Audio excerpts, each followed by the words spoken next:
कहने में शब्दों में 2 वर्ड्स लगते हैं कि 9 अटेम्प्ट्स थे आपके पास। जी। बट अगर हम इसे टाइम जोन में देखा, टाइम के हिसाब से देखा जाए तो कहीं न कहीं 9 साल लग गए आपके। बट यही बोलते हैं ना, UPSC such an unpredictable examination Correct. कि आप इसके बारे में सोच नहीं सकते हो कि अगर आपने मेंस लिखा है तो अगली बार आप प्री क्लियर कर पाओगे या नहीं, इसका गारंटी नहीं है। कभी जब आपका फर्स्ट अटेम्प्ट में नहीं हुआ, उसके बाद लगातार 2 बार प्रीलिम्स नहीं निकला, तो कभी ऐसा नहीं हुआ आपसे, ऐसा इंटरनल फीलिंग नहीं आई कि नहीं मेरे से नहीं हो पाएगा? मेरा ध्येय था कि मुझे यूपीएससी करना है, तो इसको जब तक मैं अचीव नहीं कर लेता तब तक मैं लगा हुआ था। मेरा बस यही मोटिवेशन था कि होगा कैसे नहीं, होना तो होगा ही इसे। जैसे आप क्वालिफाई कर गए या कोई भी क्वालिफाई किया, 4 to 5 अटेम्प्ट्स में नहीं हुए, क्वालिफाई कर गया, तो स्टूडेंट क्या करते हैं, उन्हें कॉपी करना स्टार्ट कर देते हैं। तो मेरा आपसे क्वेश्चन है कि उन्हें कॉपी करना चाहिए या उनसे लर्निंग लेनी चाहिए? आप लर्न करो, किसी भी चीज को एग्जैक्टली किसी को भी रेप्लिकेट आप नहीं कर सकते हो। आंसर राइटिंग कब से स्टार्ट कर देना चाहिए? ऐसा कोई दिन आपकी लाइफ में नहीं आएगा when you will feel that okay today I am completely answer ready.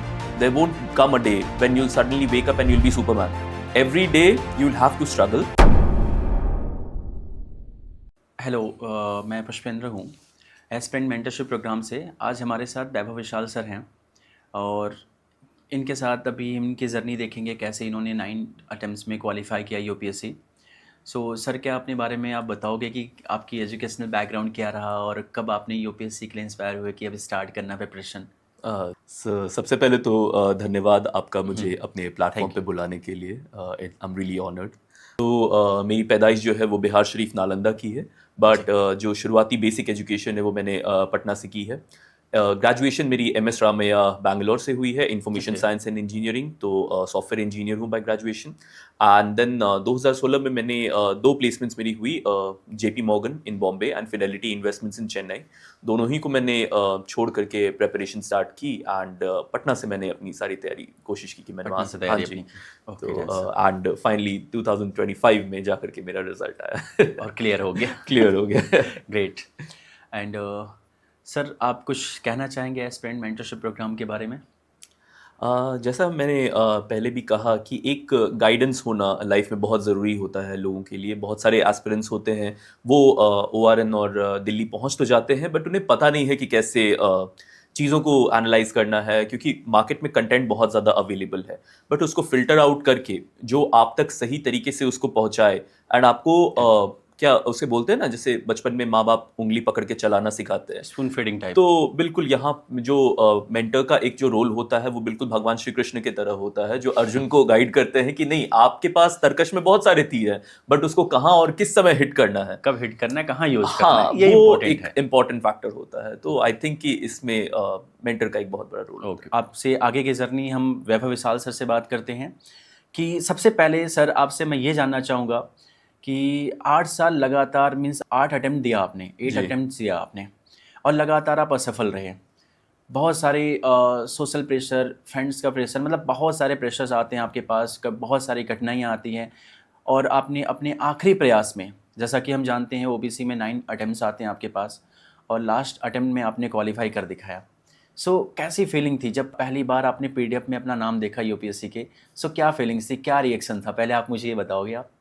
And अगर आपके सवाल का जवाब दूं कि कैसा फीलिंग था, तो इट वाज अनरियल। अभी तक करेक्ट। फीलिंग जो है सिंक इन करने में समय लग रहा है, because a lot of things are happening in my life right now.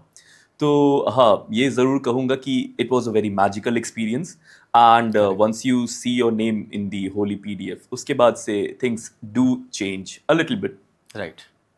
सो क्या आप उस टाइम कहाँ पे थे? घर वालों के साथ थे या आप दिल्ली में थे? कहाँ से स्टडी प्रिपरेशन कर रहे थे आप? किस तरीके से आप किसने बताया? कई बार हमने ऐसे इंटरव्यूज़ देखे हैं जहाँ पे उनका नाम आता है तो कहते हैं नहीं नहीं मुझे नहीं देखना, मेरे फ्रेंड्स ने बताया कि आप सेलेक्ट हो गई या हो गए।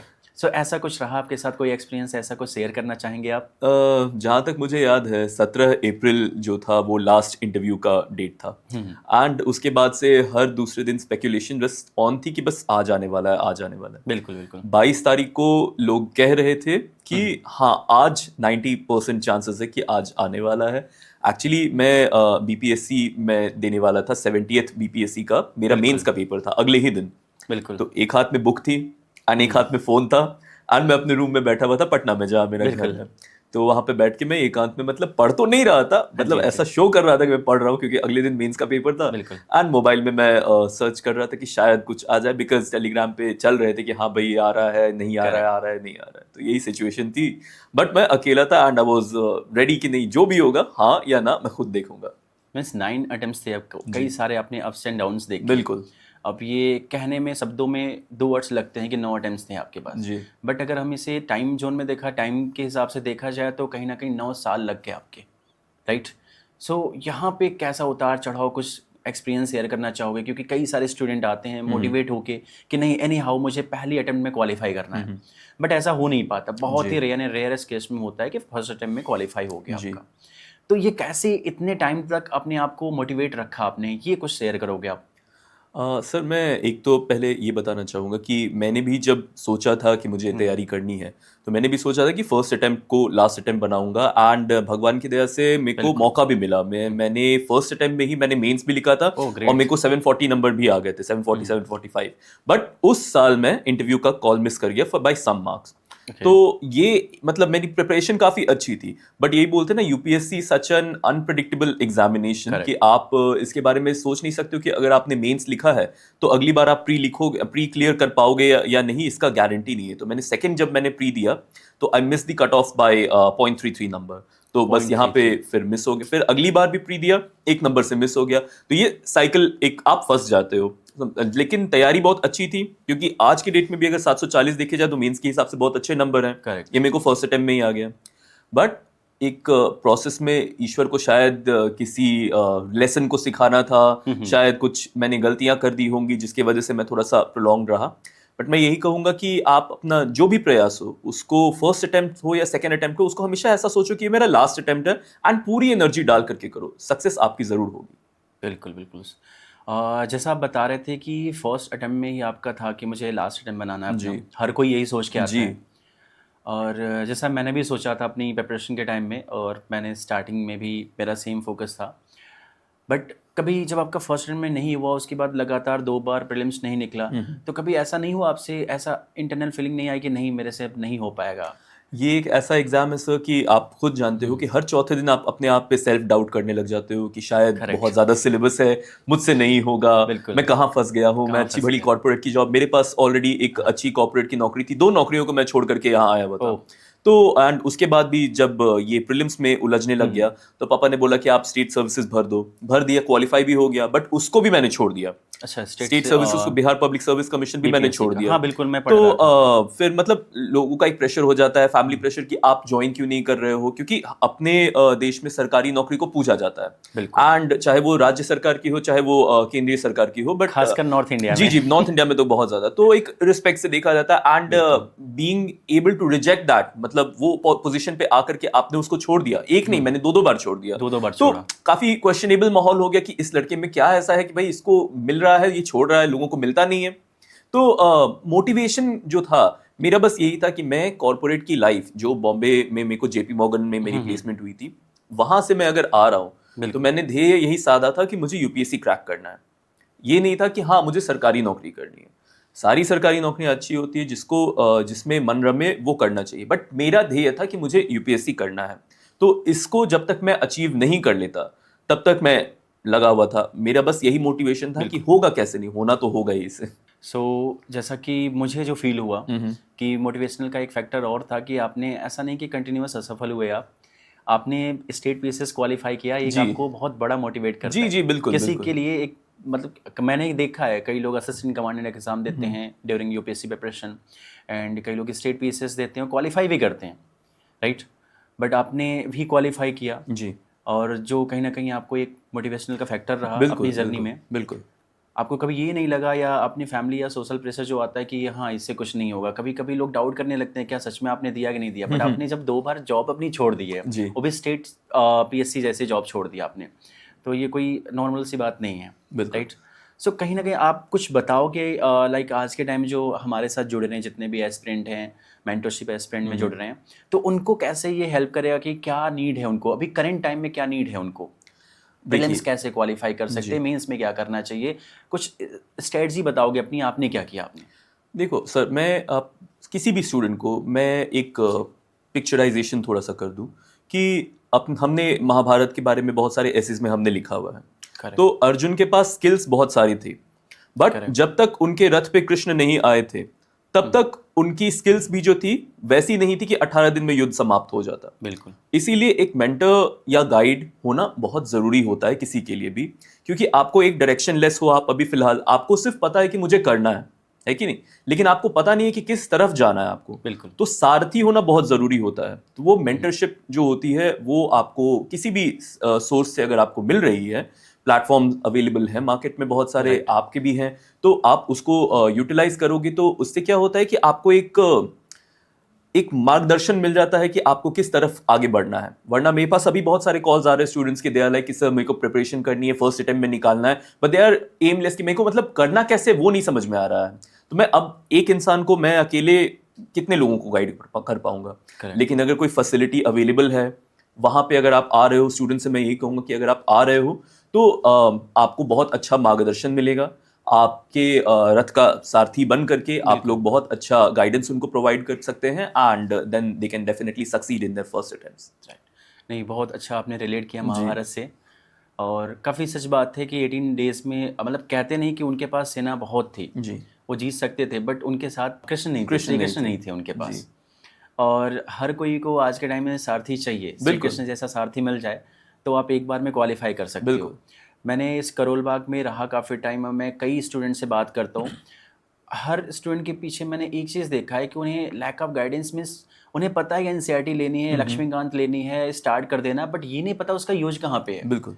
मैक्सिमम स्टूडेंट, मुझे लगता है कि 60-70% स्टूडेंट ऐसे हैं जिन्हें सिलेबस ही नहीं पता है कि यूपीएससी मेंस में क्या आता है, कहाँ से आता है, क्यों पूछा जाएगा जी।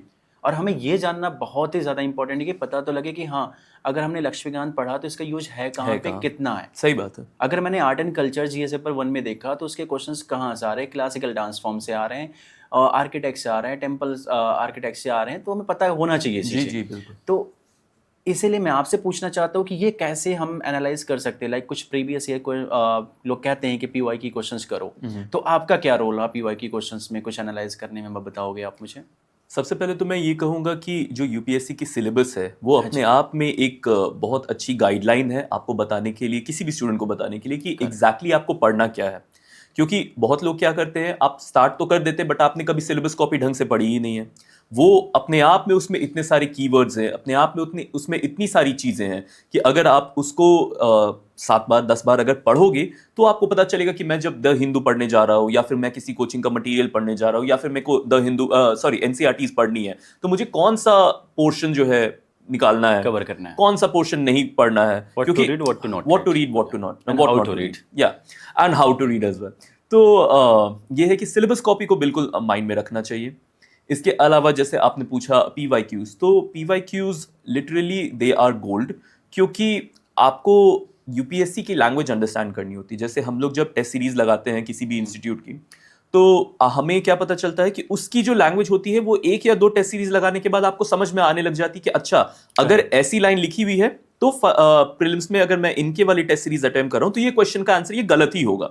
बट एग्जाम में क्या होता है कि एग्जाम में हमें यूपीएससी की लैंग्वेज समझनी है, उनका पैटर्न समझना है, जो कि पीवाईक्यूज से हेल्प मिलेगा। हम सोच के जाते हैं कि भाई कोचिंग इंस्टीट्यूट्स के लगा लिए वहां भी हो जाएगा, बट वहां फंस जाते हैं। इसीलिए PYQs, whether it is prelims और mains, PYQs are absolute necessary. PYQs पे फोकस रखना बिल्कुल जरूरी है। आप टेस्ट सीरीज लगाओ, मैं ये नहीं कह रहा हूं कि मत लगाओ, लेकिन पीवाईक्यूज सबसे ज्यादा लगाओ, क्योंकि उसके बिना से आपको पता लगेगा जी, पैटर्न जी, है क्या, पैटर्न क्या है, यूपीएससी हमसे क्या डिमांड क्या है उसकी। बिल्कुल बहुत सारी चीजें हैं। जैसे अगर मैं कल भी 2 बच्चे आए थे, बातचीत हो रही थी, तो उन्होंने बोला कि सर बहुत कंफ्यूज हैं, कैसे करें। मैंने बोला कि पीवाईक्यूज लगाए या नहीं लगाए, तो ही वाज लाइक कि नहीं सर अभी तो नहीं लगा। मैंने बोला कि यार 80 दिन बाकी है आपके मेंस के पेपर में and you haven't even started with PYQs. क्यों, बहुत सारी चीजें हैं जो रिपीटेड है। जैसे कि एक अपनी इंडस वैली सिविलाइजेशन, इस पे क्वेश्चन जो है आज नहीं तो कल आते रहता है। पिछले साल जब अभी जी जो 2024 में मैंने जो मेंस लिखा तो उसमें चोला रिलेटेड था, चोला एम्पायर का, एंड चोला एम्पायर पहले भी रिपीट कर चुका है। आर्ट एंड कल्चर में चोला से भी क्वेश्चंस पूछे जाते हैं, आते हैं। तो ये सारे पैटर्न्स को अगर आप स्टडी करोगे तो आपको पता चलेगा कि मेरे को बहुत ज्यादा नहीं स्टडी करना है, मेरे को स्मार्टली स्टडी करना है। बिल्कुल, तो उसके लिए PYQs are very helpful. Mostly मुझे ऐसा लगता है कि हाँ, अगर आप यूपीएससी प्रिपरेशन करते हो तो स्टार्टिंग में ही माइंडसेट में आ जाता है मुझे बहुत सारी बुक्स पढ़नी है जी बट पीवाईक्यू मुझे ये हेल्प करता है कि मुझे क्या पढ़ना है क्या नहीं पढ़ना है क्यों पढ़ना है, बिल्कुल राइट।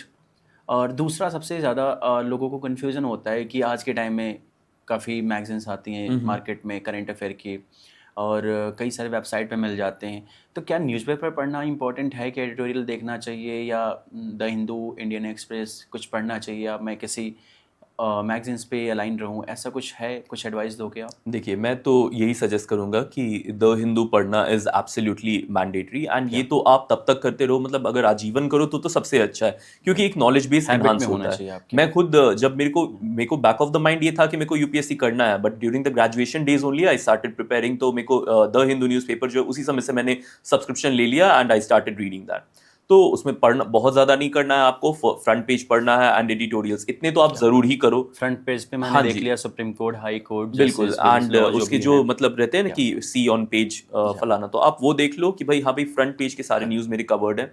अब रीजनल न्यूज़ जो रहते हैं वो सारी चीज़ें ना देखो, बट हाँ एडिटोरियल मैंडेटरी है यार, उसको थोड़ा सा करो। आप Correct. बिल्कुल ही कोचिंग मटेरियल्स पे रिलाई नहीं कर सकते हो इस मामले में, क्योंकि एक आपका थॉट प्रोसेस भी डेवलप होना चाहिए कि आप सोच कैसा रहे हो। न्यूज़पेपर आपको क्या मजबूर कर रहा है सोचने के लिए, आपका थॉट प्रोसेस या थिंकिंग अलग हो सकता है, वो तभी होगा जब आप उस लैंग्वेज को पढ़ोगे।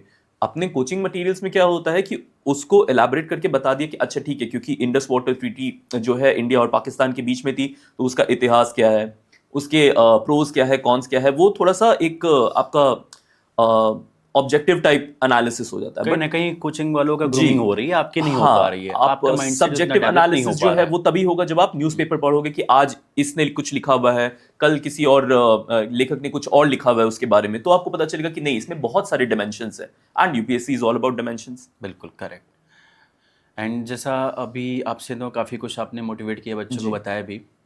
और 8 अटेम्प्ट सबसे ज़्यादा प्रॉब्लम्स होता है, जैसे आप क्वालिफाई करके या कोई भी क्वालिफाई किया 4 to 5 अटेम्प्ट्स में नहीं हुए, क्वालिफाई कर गया, तो स्टूडेंट क्या करते हैं, उन्हें कॉपी करना स्टार्ट कर देते हैं।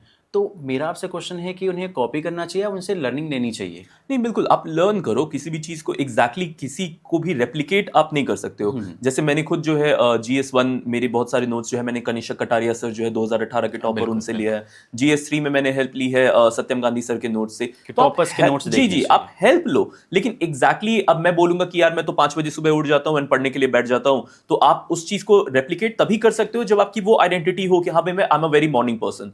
आप सवेरे उठते हो, सबके अलग हाँ अलग सबकी अपने अलग है, प्लान कुछ होते 10 हैं। बजे उठते हैं ज्यादा अच्छा परफॉर्म करते हैं, दोपहर में कुछ रात में अच्छा पढ़ लेते हैं, मैं 10 बजे के बाद सो जाता हूं, तो सबका अलग अलग साइकिल है। मैं आप Right. किसी को बस ये देख करके कि हाँ उन्होंने किया, वैभव सर ने ऐसा किया तो मैं भी ऐसा करूंगा, नहीं, आपका जो पैटर्न है बस आपको ये करना है कि मैं कंसिस्टेंटली 8 या 9 घंटे डेली पढ़ूं, ये आपको निकालने हैं।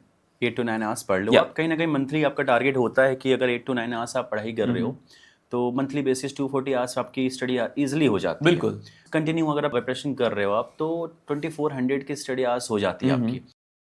और जहाँ तक मैं एक बार एनालाइज कर रहा था कि किसी एकेडमी में जाते हो आप तो मैक्स टू मैक्स आपका सिलेबस कवर करने के लिए they will take around 900 to 1200 hours, yeah right. और आपके पास जस्ट डबल टाइम है, विद इन 10 मंथ्स आप 2 बार रिवाइज कर सकते हो। अगर आपने 8 आवर्स डेली बेसिस पे प्रिपरेशन करना स्टार्ट किया तो ये पॉसिबल है, राइट। एंड सेकंड, जैसा आपने बताया कि हाँ टॉपर्स को बिल्कुल टॉपर्स की कॉपी देखना चाहिए, क्योंकि आपने आंसर राइटिंग करना स्टार्ट कर दिया, आप अभी अपने फ्लो में जा रहे हो, किसी कोचिंग के फ्लो में जा रहे हो, बट अगर आप टॉपर्स की कॉपी देखते हो तो काफ़ी चीज़ें आपको लर्निंग मिलती कि हाँ इन्होंने क्या किया, किस तरीके से चीज़ें, डायग्राम कैसे यूज़ किया, मैपिंग का कैसे यूज़ किया, कंटेंट क्या यूज़ किया, कैसे रिप्रेजेंट किया, बहुत सारी चीज़ें मैटर करती है। बिल्कुल, क्योंकि जहाँ तक मुझे लगता है कि प्रीलिम्स से बहुत ही ज़्यादा इंपॉर्टेंट आपका मेंस, राइट। अगर आपने आंसर राइटिंग की प्रैक्टिस स्टार्ट कर दी है डे 1 से, बहुत कुछ सीखने को मिलता है आपको। बिल्कुल। तो आपका क्या इस पे व्यूज़ है कि आंसर राइटिंग कब से स्टार्ट कर देना चाहिए? यार सर मैं यही बोलूँगा किसी भी स्टूडेंट को कि ऐसा कोई दिन आपकी लाइफ में नहीं आएगा when you will feel that okay today I am completely answer ready. There won't come a day when you'll suddenly wake up and you'll be Superman. Every day you'll have to struggle.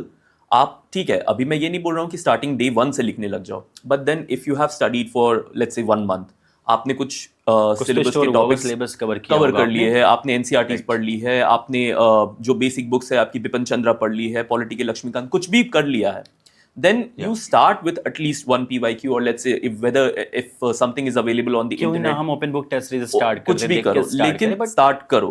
कैसे करना है, represent कैसे करना है, ये आना जी, चाहिए। क्योंकि अल्टीमेट जो गेम है, जैसे आपने बोला कि मेंस में स्कोर करना, एंड यहाँ पे जो 20 क्वेश्चंस इन 3 आवर्स, ये अपने आप में एक बहुत बड़ा चैलेंज है। बिल्कुल।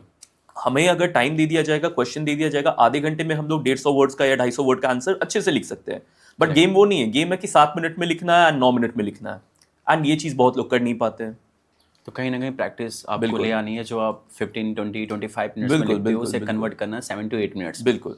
आप 15 मिनट्स में तो कर लोगे, बट ये जितना ही आप रिड्यूस करोगे, वहाँ पे आप 14, 12, 10 आता है आपका, उतना ज़्यादा ही एफर्ट आपको एक्स्ट्रा डालना पड़ेगा, उतनी प्रैक्टिस करनी होगी आपकी। करेक्ट। सो एंड दूसरा, जैसे कि प्रीलिम्स का प्रिपरेशन कब, कितने मंथ्स पहले करना चाहिए आपको, जब कम्प्लीटली फुल्ली मैं फोकस कर दिया कि अभी प्रीलिम्स को ही फोकस करना है, तो प्रीलिम्स से कितने डेज पहले आप स्टार्ट करते हो? सर, जब मैं अपनी फर्स्ट टाइम का बताऊं, जिस समय मैंने मतलब ऐसा सोचा था कि मैं इसको पूरा एक ही बार में क्लियर कर लूंगा, तो प्रेपरेशन काफ़ी अच्छी जा रही थी। तो आई वुड से कि 45 डेज आप सेफ साइड लेकर के चलो 45 कि days। हाँ, मतलब जैसे लोग तो 30-35 में ही कर लेते हैं, but still I would say कि 45 डेज आपके प्री के पहले के जो है वो बिल्कुल प्री डेडिकेटेड होने चाहिए कि हाँ भाई मैं प्री का पढ़ रहा हूँ। बट उसके अलावा when you enter the month of February, तो उस समय तक आपका ऑप्शनल एंड मेंस 70% तो बिल्कुल हो जाना ही चाहिए, क्योंकि आपको बाद में टाइम मिलेगा नहीं। कभी कभी क्या होता है कि लोग प्री बहुत ज़्यादा, अभी भी कल जिनसे मैंने बात कर रही थी तो वो बोल रहे थे कि मैं 5 महीने प्री का पढ़ा। सेम साइड मैंने भी एक बार ऐसी मिस्टेक की, क्योंकि मेरे 2 दफ़ा प्री लगातार में नहीं हुए, तो आई वाज लाइक कि प्री जब हो ही नहीं रहा तो मेंस क्या लिखूंगा। कई तो बार आई मैंने भी स्टडीड सुना है कि प्री, हाँ, हाँ, prelims 4 trap महीने में के लिए फंस मैंने जाते भी हो पढ़ आप लिया, प्री तो हो गया, बट देन वो 8 जो आपके 80-82 दिन है वो कम पड़ जाते हैं मेंस के लिए। वो एक्चुअली सिर्फ प्रैक्टिस करने के लिए है। एंड हमें लगता है, क्योंकि कभी कभी ना प्री में आपका लक भी साथ दे देता है, आप जाओगे जय माता दी करके टिक मारोगे एंड शायद आप सिलेक्ट हो जाओगे, बट देन मेंस का क्या करोगे आप? कुछ नहीं है कर ना, सकते कुछ नहीं means कर में आप। सकते हो। मेंस में तो पूरा गेम है आपका, अगर आप पढ़े हो तभी हो पाएगा, लिखे हो तभी हो पाएगा, करेक्ट। ऐसे तो होगा नहीं। इसीलिए be mains ready before you are attempting pre. बिल्कुल, कहीं ना कहीं आपने जो स्टार्टिंग में बोला था कि सारथी की ज़रूरत है, बिल्कुल। और कोई भी जैसे एस्पिरेंट मेंटरशिप प्रोग्राम हमारा चलता है, मींस आपने कैसे इसे यूटिलाइज करो किसी मेंटर को। करेक्ट। और मेंटर ही आपको ये सारी चीज़ें गाइडेंस प्रोवाइड कर सकते हैं, क्योंकि आपका किसी पे ट्रस्ट होना, अर्जुन का भी श्री कृष्ण पे बहुत ज़्यादा ही ट्रस्ट था। जी। राइट। इसीलिए उन्होंने महाभारत जैसे युद्ध में उनके ट्रस्ट पे अपनों के ही अगेंस्ट लड़ना स्टार्ट कर दिया, जहाँ पे उस समय वर्ल्ड के दुनिया के सबसे बड़े योद्धा खड़े थे जी। और उनसे जीत पाना, एक मेंटर्स के साथ ही रहना कहीं ना कहीं ये प्लस पॉइंट है। बिल्कुल, बिल्कुल। गाइडेंस एक होनी चाहिए किसी भी रूप में, आप उसको ज़रूर कोशिश करो कि भाई, क्योंकि एक मार्गदर्शन अगर होता है ना, तो आपके रास्ते क्लियर होते जाते हैं। आपसे मतलब जो नए एस्पिरेंट्स आ रहे हैं, उनसे पहले लोग इस फील्ड में उतर चुके हैं, उन्हें आइडिया है कि क्या करना सही है, क्या करना गलत है, तो उनकी नॉलेज से आपको बेनिफिट मिलेगा। बिल्कुल। जैसे आपने अगर सेलेक्ट हो गए तो कहीं ना कहीं लोगों का आपके ऊपर ट्रस्ट हो गया, बिल्कुल। कि आपने कर दिखाया, और आपने जो किया है उसे हम लर्निंग ले सकते हैं। राइट। और उसी के अकॉर्डिंग हम चल सकते हैं। अगर कहीं ना कहीं कोई नहीं क्वालिफाई किया, क्यों ना वो 10 अटेम्प्ट्स दे दिया है, बट उसके पास वो स्किल नहीं है। अगर स्किल होता तो क्वालिफाई कर जाता। बिल्कुल। आपके पास वो स्किल थी, आपने क्वालिफाई कर लिया। राइट।